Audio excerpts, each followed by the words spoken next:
Doctor ইউনূসের একটা বক্তব্য দেখে প্রতিক্রিয়া জানানো খুব জরুরি বলে আমি মনে করছি। উনি বললেন আমাদের ভিসা জালিয়াতি, পাসপোর্ট জালিয়াতি, বিভিন্ন কথাগুলো বললেন। গণঅভ্যুত্থানের পরে আব্দুল্লাহিল কাফি, তিনি একজন পুলিশ অফিসার ছিলেন। জুলাই গণঅভ্যুত্থানে ছাত্র জনতাকে হত্যা করে তিনি তাদের লাশ পুড়িয়ে দিয়েছিলেন। তিনি দেশ থেকে পালাচ্ছিলেন। পালানোর সময় তার পাসপোর্ট তিনি পরিবর্তন করেন এবং তিনি সিটি কর্পোরেশনের ঝাড়ুদার হিসেবে নতুন পাসপোর্ট নেন।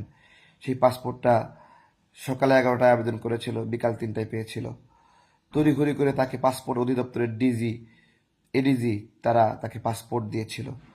আমরা ডক্টর ইউনূস বরাবর অভিযোগ দিয়েছিলাম, স্বরাষ্ট্র উপদেষ্টা বরাবর অভিযোগ দিয়েছিলাম এবং আমরা 3 দফা মানববন্ধন প্রতিবাদ করেছিলাম যে এই এডিজি এই ধরনের একটা অপকর্ম করছে। শুধু তাই না, স্পিকার শিরীন শারমিনকে তার বাসায় গিয়ে পাসপোর্টের ছবি তুলে নিয়ে এসে তাকে পাসপোর্ট প্রদান করছে, অথচ তিনি কতগুলো মামলার আসামি।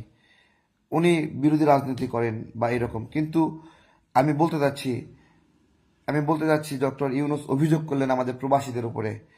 পাসপোর্টে জালিয়াতি আমাদের প্রবাসী ভাইরা করে। একজন প্রবাসী ভাইয়ের একটা ডকুমেন্টস প্রয়োজন, সরকার পারে না খুব সহজ করে তার জন্য। তাকে মায়া দিয়ে একটু দিতে পারতো না? ইউরোপে কত প্রবাসী পাসপোর্ট বঞ্চিত, সরকারের দায়িত্ব ছিল না এগুলো সমাধান করা? 69,000 রোহিঙ্গাকে পাসপোর্ট দিচ্ছে এই ডক্টর ইউনূস সরকার। রোহিঙ্গাদেরকে পাসপোর্ট দিচ্ছে, দিবে, তড়িঘড়ি করে সব দিবেই, তার এজেন্ডা এটা। আমার প্রবাসী ভাইরা কত কষ্ট পাচ্ছে।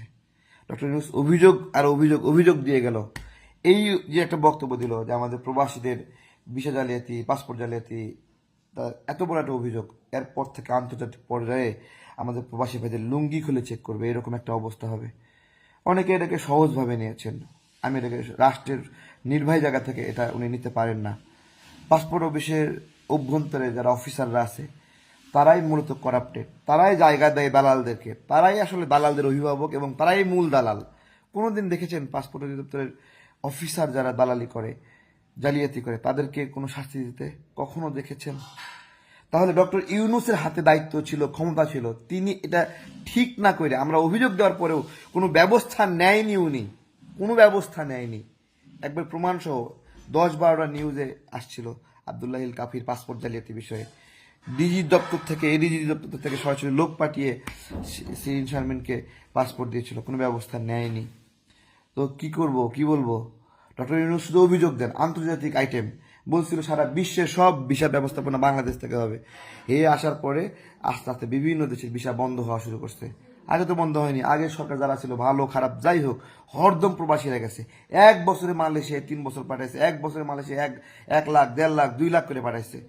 এই 18 মাসে 17,000 প্রবাসী মালয়েশিয়াতে পাঠাতে নাক দিয়ে পানি পড়তেছে ডক্টর ইউনূসের। গতকালকে আসিফ মাহমুদ বক্তব্য দিচ্ছে, হেরা কি জন্য করবে ক্ষমতায় আসলে, না করলে যে ঘুষ ছাড়া চাকরি দেবে। নিজে ক্ষমতা পাইয়া ওয়াসার নিয়োগ জালিয়াতির প্রমাণ আপনারা পাইছেন না? হেরা নাকি আসলে কি সব ভালো ভালো করবে। যেই জামাতে ইসলাম নিজের লোক ছাড়াই ইসলামী ব্যাংকে চাকরি দেয় না, সেই জামাতে ইসলাম সরকারি চাকরির ক্ষেত্রে তার নিজের লোককে প্রাধান্য না দিয়ে জনগণকে নাকি দেবে। এই সব মিলে একটা ম্যাটিকুলাস ডিজাইন চলতেছে এখন। বাংলাদেশের জনগণ যত দ্রুত বুঝবে তত দ্রুত বাঁচবে। যারা 10 বছর 12 বছর ডক্টর ইউনূসের ক্ষমতায় চেয়েছিলেন, বললেন জনগণ চায় 10 বছর। কোন জনগণ চাই? আপনারা জনগণ, আর অন্যরা জনগণ না? যে জনগণটা আওয়ামী লীগ করে সে জনগণ না? যে জনগণটা বিএনপি করে সে জনগণ না? জনগণের দোহাই দিয়ে 10 বছর আর একজন জমিদারের নাতি। ডক্টর ইউনূসকে 5 বছর দেখার তার অনেক আক্ষেপ থাকবে। কোন জমিদারের নাতির নাম বলেন তো কে? ওই যে গাড়ির বহন নিয়ে গিয়ে বলছিল তার দাদা জমিদার। ঠিক আছে, 5 বছরের আক্ষেপ। আরে 18 মাসেই 353টা গার্মেন্টস বন্ধ করছে চান্দু। এই যে মববাজিরা যাই গার্মেন্টস মালিকদেরকে ভয় দেখাইছে, ভয় দেখিয়ে গার্মেন্টস গুলো বন্ধ করেছে। চিন্তা করতে পারেন, দেশের এই অবস্থা করে ফেলেছে। এখন ভিসার ক্ষেত্রে কি হয় জানেন? বাংলাদেশের নাগরিকরা ভারতে যায়, 15 দিন বসায় রাখে, কাগজ ধরা দেয়, বলে আরো 2 মাস পরে আসেন। এইভাবে ঘুরাচ্ছে। পুরা অভিবাসন প্রবাস গমন ভিসা ব্যবস্থাপনা একবারে জাহান্নাম অবস্থা। প্রবাসীদের মিনিমাম স্পেস নাই, এখানে মিনিমাম স্পেস নাই। কথা ছিল সারা দুনিয়াকে বাংলাদেশের কাছে আনবে, এখন সারা দুনিয়ায় বাংলাদেশের ঢোকা বন্ধ হয়ে গেছে। আন্তর্জাতিক আইটেম ভাই, কিচ্ছু বলার নাই। আরো কিছুদিন রাখেন, দেখবেন নিজে সুযোগ পেয়ে 666 কোটি টাকা কর মাপ নিছে না।